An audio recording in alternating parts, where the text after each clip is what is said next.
ভাই গতবার আমরা এএসএ দেখেছি বিগ বাস, এবার মেলবোর্নে আপনার নতুন কি থাকছে? আমি যদি এখনই আপনাদেরকে বলে দিই তাহলে তো মেলবোর্ন যারা টিকিট কেটে আসবে না বলে আমি শুনছি। তো এমন একটা স্পেশাল কিছু করবো এবং সেটা আপনাদের কাছে অবশ্যই পাঠাবো, এবং এটা অবশ্যই এটা অস্ট্রেলিয়ার জন্য একটা বড় সিগনেচার স্টেপ হয়ে থাকবে ইনশাআল্লাহ।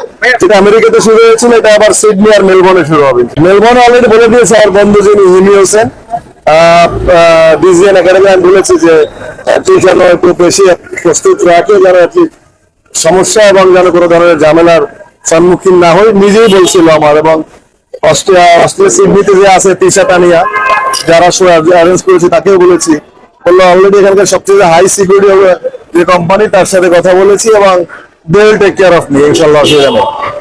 আমার সাথে নুসরাত ফারিয়া যাচ্ছে, রফিক হাসান যাচ্ছে, আমিন হান্নান যাচ্ছে, আরো অনেক শিল্পী আমার সাথে অ্যাটেন্ড করছে। ব্ল্যাক হচ্ছে আমার সবচেয়ে ভালোবাসার প্রতীক এবং আনন্দের প্রতীক আমার কাছে। অন্যের কাছে শখের, আমার কাছে ব্ল্যাক আনন্দের।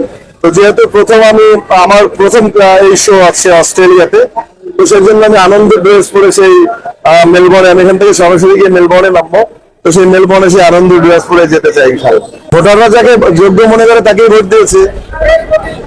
যে মানুষটি আমাকে জোর করে চেয়ারে বসেছিল সেই মানুষটিকে উৎখাত করেছে, নিপাত হয়েছে, এত সুন্দর একটা প্যানেল নির্বাচিত করেছে।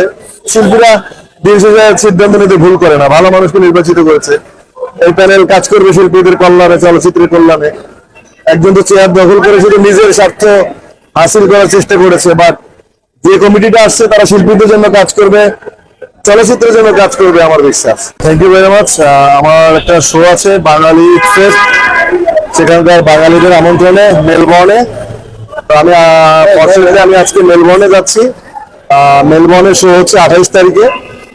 এরপরে 5 তারিখে আমার আরেকটা শো আছে সিডনিতে, সেখানেও ঈদ এবং বৈশাখী যে মেলাটা হয়, ঈদ ফেস্ট যেটা কি বলে এটাকে বৈশাখী আড্ডা সিডনিতে। তো সেখানে মেলবোর্ন এবং সিডনির শো শেষ করে আমি দেশে ফিরবো খুব শীঘ্রই, সামনের মাসে ইনশাআল্লাহ।